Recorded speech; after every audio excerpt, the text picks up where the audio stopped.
First off, I wanted to say thank you for the support that you all have been giving me and this podcast. I really appreciate what we're building here. If the show is helping you, join our Patreon page. The blueprint here will get you a full technical video library plus open mat audio, real breakdowns I record after class, a more analytical look for training than what we're doing here. Again, thank you for everything. Now let's get started. Welcome to Tapped In. My name is David Figueroa-Martinez of DFM Coaching, and today we're going to be discussing the art of strategic abandonment. First, before I get started, I want to ask how many of you have built out or are in the process of building out a Jiu-Jitsu game for yourselves. I have been it's been painfully aware to me that not everyone has a coach who tells them that they need to do that. And sometimes students just come to class and learn whatever the coach is teaching them, and they just sort of magically over time put things together. I don't know how it works, to be honest with you. I can't wrap my brain around it. But they just come to class and somehow over time, a game sort of somehow flourishes. But there's no continued or intentional aspect to it. I highly recommend, if you are doing jiu-jitsu, you have to create an intentional game that you are actually proud of and want to play. When I was coming up, we did things a little bit different. There were no, I don't want to say no ecological games, but they weren't the highlight of what we did. We did a lot of drilling at the time. And my instructor, whether it was based on maybe your body type or something he saw in you when you were rolling, he gave you assignments. So mine at the time was to learn butterfly guard. He gave me the technique that he wanted me to drill, and I had to drill it, let's say 200-300 times, some odd shit like that. And then when you were done with it, while you were drilling it and getting to that 300, you were actually supposed to also implement it in sparring. And then you got to a point where, okay, I've done it 200-300 times, or whatever the allotted goal was. He would then give you the next step in that chain. And then you had to do the same thing over that. I don't recommend that anyone actually does hundreds of reps of a technique. I don't think it's as useful as we thought it was back in the day. These days, I think you drill enough till there's a familiarity within your muscle systems, and then you just apply it to people who don't know what you're trying to do. And then you get better feedback. You can play the eco games to kind of encourage certain things. So you spend more time in a specific position and so on and so on. But what it taught me was specifically the importance at an early age to develop a game and to develop chains in that game based on what your opponent was going to be doing. So we were very intentional about it. It was brought to my attention that not everyone actually does that. I can't imagine having another process, because I think it's like going into the desert and being told, hey, just make it to this destination. Well, do I have a compass? Do I have any landmarks? No, you just go in that direction. You'll figure it out. Like, I can get lost. I can mistime how long I should have been walking. I could have, when I thought I was walking in a straight line, started to veer off. There's a whole host of shit that can go on there that, because I don't have an actual game plan that I'm trying to develop, like, how am I supposed to get there? So for me, I'm really big on developing game plans and spending time on creating them. And specifically while you're rolling, have a specific game. Hey, when I'm rolling, I'm going to play butterfly guard. And that's going to be my goal for the next month, maybe 2 months. And then developing and having off ramps to roadblocks that happen, and developing a much more rich game. Now, there are going to be times when you pick a technique or a position that you thought was going to be good, but over time is just giving you diminishing returns. There's a host of reasons why this might be. You might feel like you end up hitting a roadblock or a plateau. Things just aren't feeling right. But you spent time in it, so you want to continue it to try to make it work.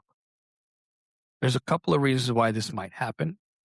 It might be that you're missing a step. It might be that you need a little bit of clarification on the timing or where your hands are actually supposed to be. Cutting a certain angle sometimes makes the world of difference when you're applying a certain technique. So you're going to have to start asking questions.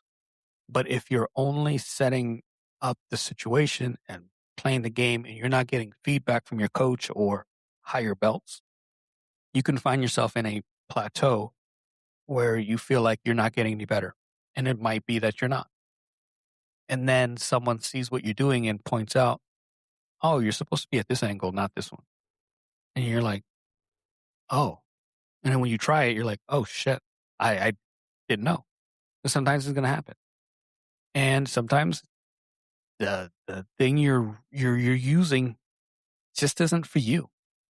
It might not be like, for example, if let's say someone wants to develop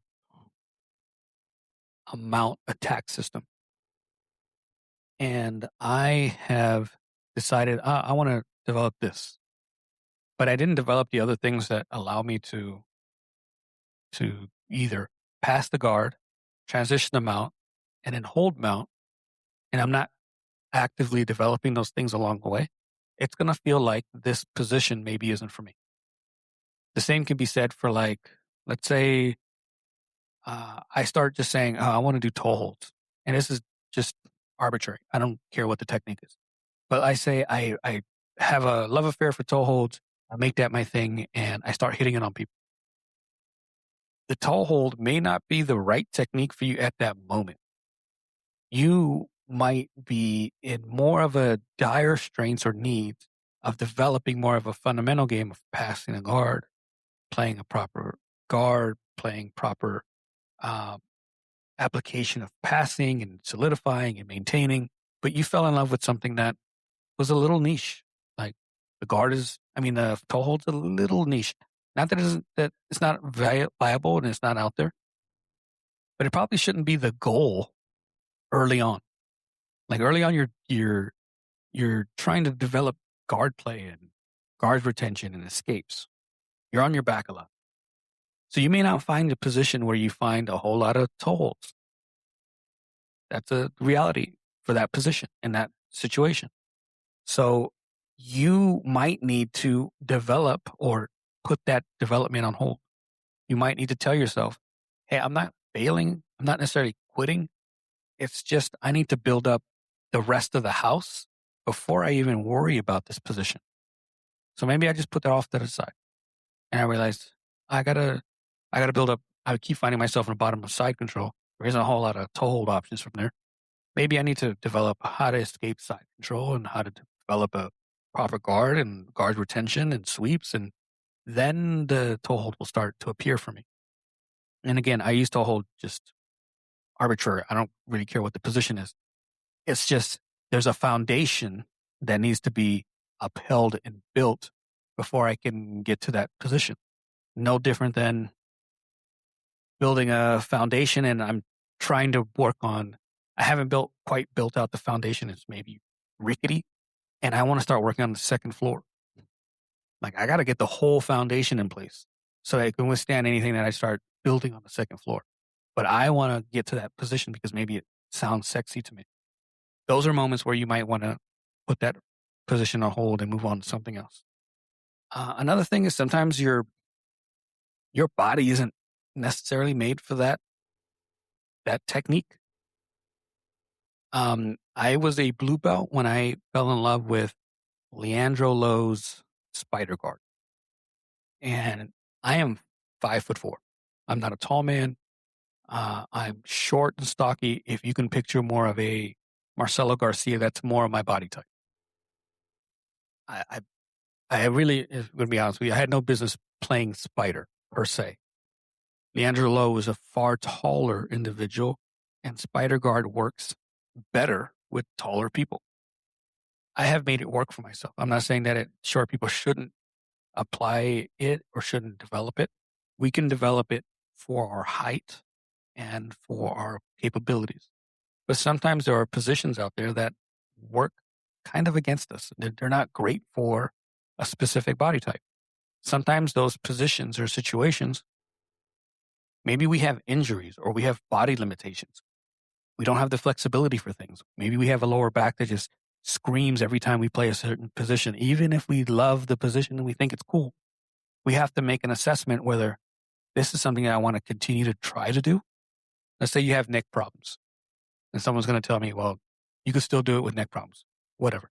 Let's say I have neck problems. Maybe I don't want to berimbolo. You know what I mean? Like maybe it's not the greatest idea for me, but sometimes we fall in love with a certain technique and we want to continue to push it. We have to make an assessment. Can I mechanically, with my body, the one that I have, as imperfect as it is, how many injuries it has or limitations it has physically, can it do this? And should I put my body through it? Remember, we're thinking long term. We're trying to get better at jiu-jitsu long term, not for the next 6 months or a year. We want to be doing this for 10, 15, 20 years, longer if possible. So if it means that I don't put myself in harm's way and berimbolo underneath people and maybe hurt my hands hurt my neck or my upper back or whatever, then maybe it makes more sense to let me put that to the side and it's not for me. And sometimes that happens through the course of your career. You might had a strong indication for this technique when you were in your mid-20s and you're 10, 15 years in and you're like, oh, well, it's not for me anymore. That happens as well. Sometimes we just have to adapt. Sometimes certain techniques don't have a rich depth. I can't think of any right now. It'll come to me after I hit stop recording. So please bear with me. Sometimes certain techniques are very niche and they don't have a deep, rich, developed game. So maybe you don't want to go down that road. Maybe you go down that road and you realize, hey, this game requires me to be too technical or use muscle or whatever it might be. That this isn't as rich of a game as I thought it might be. Let's say something comes to mind now. I want to pat myself on the back. Let's say Buggy Choke. What the fuck am I doing with Buggy Choke after it fails? And I mean no disrespect to people who love the Buggy Choke. It was the shit for a minute. It still gets played. But once it fails, what do? There isn't a large, deep, rich game that you get to play and flourish off of that. Now, if I miss an arm bar, sometimes there's other arm bars. Sometimes they're a back take. Sometimes the arm bars turn into triangles or turn into omoplatas. Sometimes Americanas turn into arm bars. Sometimes they turn them into Kimuras. Sometimes they turn into mount. Sometimes the mount turns into back control and so on and so on. The Buggy Choke specifically, it's sort of a dead end. It doesn't really take you in a whole lot of different places.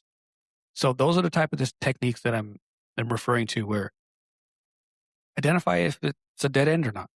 It's great to use and throw up as a Hail Mary, but it's not the thing that I'm going to use as an A game, if that makes sense. Sometimes you're just tired. Sometimes you're just tired of the whole technique. Sometimes you're tired of maybe you've put in too much time and you just want to do something else. That is going to happen quite a bit. Sometimes you have to power through that. Like I did mount for like 4 or 5 months. I picked it up again, I think sometime last year, and I made it a focus again. It doesn't mean that you have to continue to do the whole process for 6, 7, 8 months, 9 months. Sometimes it's just 4 months at a time is fine. You don't want to get bored of your game. You don't want to get bored of coming to the gym. And sometimes putting it away, putting it off to the side and picking up something else is actually a huge benefit. Similar to you're writing that paper, you're trying to make that song, and you're stuck somewhere. You get writer's block. You put it away, go take a shower. You come back a day or two later, and then the words start coming back to you again. Just the same way. Sometimes you just got to step away from something for a couple of months, and then you start in your role. You start hitting something off of it again, and we're like, oh yeah, I remember when I used to do this. I got to spend some time in this again, and that's what happened to me with Mount last year. I had done Mount attacks for I want to say 4 months when I was a brown belt, and it wasn't that I gave up Mount, but I just moved on to other things, and then it started becoming a place of success again. And then I decided, I'm gonna do another deep dive, and it was fun. It was so much fun. So I find these little positions, and I let my curiosity take over. Sometimes you got to put them down, and perfectly fine. So there isn't a hard set rule of when you need to quit something or when you need to put something to the side. You'll kind of feel it. You want to give time to the techniques. You want to give them their rightful amount of time. Like if you're 2 days in and you're like, oh, I'm running into roadblocks. You're supposed to find answers to those roadblocks. Don't sit there and be like, oh yeah, this technique sucks now. Be analytical with why you're wanting to put it down. If it's just a roadblock, but the technique is useful, find answers to the roadblock. Whether that's deep dives on an instructional or videos on YouTube. Better yet, asking questions of the higher belts or someone in the gym that does that game or your instructor. But really put some time into whether quitting now is just because you're having a hard time or because maybe makes strategic sense that you want to put this down. Quitting is not a bad thing. There's going to be times where you're going to quit techniques for one reason or another. Like I said, maybe it's your body. Maybe it's, hey, there aren't a whole lot of options here and I didn't realize that. Maybe there's changes to your body, or maybe there's changes to your interest level. It's okay to quit some of the things that you're doing. It's okay to put them down. It's okay to pick them back up later. Don't keep going ahead for the wrong reasons. If they're sound, if you're getting some advancements out of it, if you're getting your questions answered, then keep with it. But again, it's okay to quit too. If you have any questions on this or anything else, please hit me up, dfm.2099 on Instagram and Threads. Any questions, please hit me up. I love answering questions. I also have a Patreon page. There's a free element to it. I've been releasing free content once or twice a week. I also have the video library that is continuing to grow. I record about 3 days a week. That could be anywhere from 6 to 12 techniques, depending on what I'm going over. They are all put into systems. They are cataloged. They're easy to get through. I think the longest video is like 4 minutes. They're really stuff that I'm recording in the morning. They're easy to catalog and Google, or not Google, but search within the Patreon if you were looking for someone specific. I've done a really good job of trying to catalog everything so it's easily pulled up. But if you have any questions, please hit me up. If you like the podcast, please like, share, subscribe, review. All of that goes a long way. Thank you for everything. Until next time.